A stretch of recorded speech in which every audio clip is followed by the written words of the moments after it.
One of the most frequent questions that I get is how I can afford to go to so many parties and festivals while being a student. The most important part of that answer is that most times I stay on a budget. So in this video I will give you my 8 best tips on how to afford going to festivals. First, plan ahead. By starting to plan early you can save loads of money. Many festivals have these kind of early back tickets, which means that you'll be able to get a ticket much cheaper than the normal ones. Planning ahead also makes it possible for you to get the best deals on your trip to the festival, no matter if you're going by bus, by train or catching a flight. All of these are often cheaper if you book ahead, and if you keep your eyes open there might even be some special discounts or campaigns available. For flights and traveling this way in general, I'd recommend to book at least 3 months before the actual date that you're traveling to get the best fares. Second, stay at the campsite. Staying at the campsite can save you loads of money compared to staying in a hotel or even a hostel. Some of you might now think that it is uncomfortable to camp. You want your comfortable bed, a quiet room, access to your own bathroom, etc, etc. While staying in a hotel, of course, is comfortable. You risk missing out on the party that normally takes place at the festival campsite. Staying at the campsite also means that it's easier to meet new friends, since you will be having lots of nice neighbors just around the corner from your tent. If you fear not being able to dress up nicely or keeping your makeup pretty when staying at the campsite, I would say that you're wrong. I've seen lots and lots of awesome outfits coming out of a tent. Furthermore, if you have to choose between staying at the campsite and not going to the festival at all because you can't afford the hotel, what is the best alternative? One more thing. There are some super cheap tents out there, but make sure that the one you are getting is waterproof, even in heavy rain. Double skin tents are generally better than single skin ones, and you should be able to pick out a decent tent for about $50. If you find something much cheaper than that, you might have reason to be a bit suspicious. But if you're unsure about the quality of your tent, you can just buy a very cheap tarp to put on top of it to waterproof it in case of rain. Number 3 is to bring food. An easy way to save loads of money is to at least bring part of what you're going to eat during the festival. To buy it in the supermarket instead of at the festival. If you're staying in a hotel, you can save quite some money by skipping paying for an expensive hotel breakfast that you probably will oversleep anyway, and just eat some supermarket food. And if you're staying at the campsite, the same applies. Bringing food for at least a couple of meals means that you don't have to spend as much to pay for food at the festival, which often is quite expensive and small portions. Step number 4 is to bring drinks. Especially if you like to drink alcohol, you can save a lot of money by doing the same thing basically as the previous tip. Doing this is normally easier if you stay at the campsite though. So instead of buying an expensive drink in the festival bar, just sneak back to your tent and have a drink.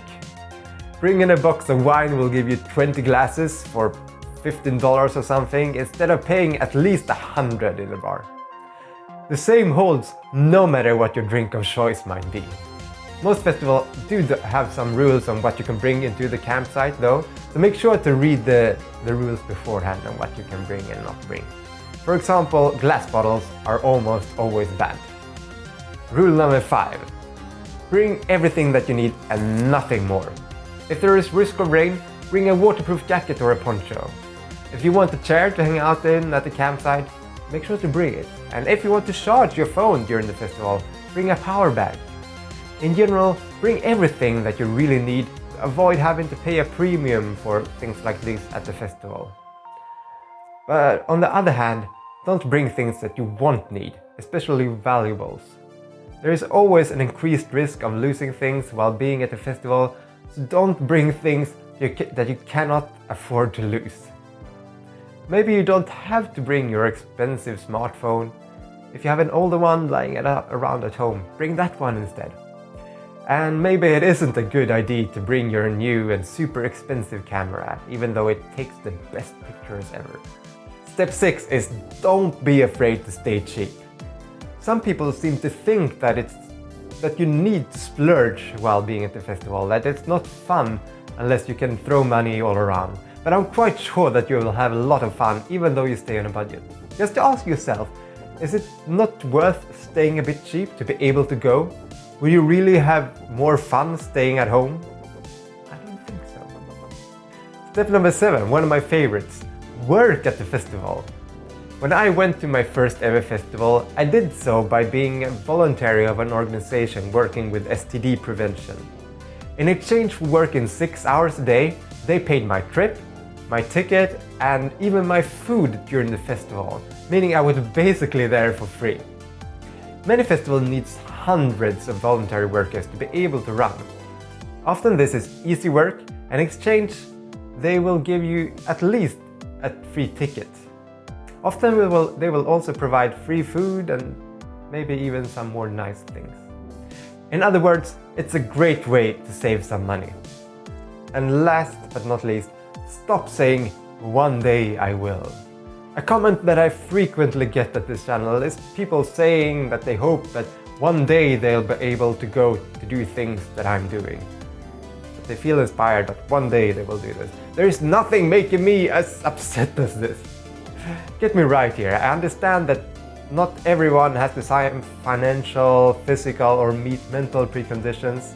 It might not be possible for everyone to do what I do, but for many of us it is. The first step towards achieving something is to stop saying one day and instead making it happen, step by step. If you want to go to a certain festival, set a goal on when you want it to happen and start working towards it. Otherwise, one day might become never. If you're low on money, start saving.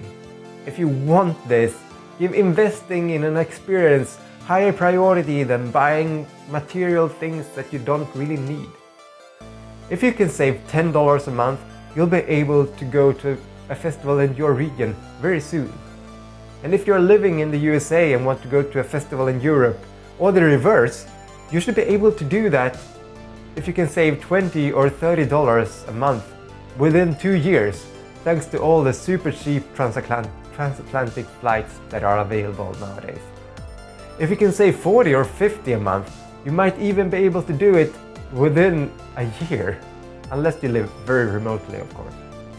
Just be sure to follow the previous 7 steps on how to stay on a budget at a festival, and I'm quite sure that it will be possible.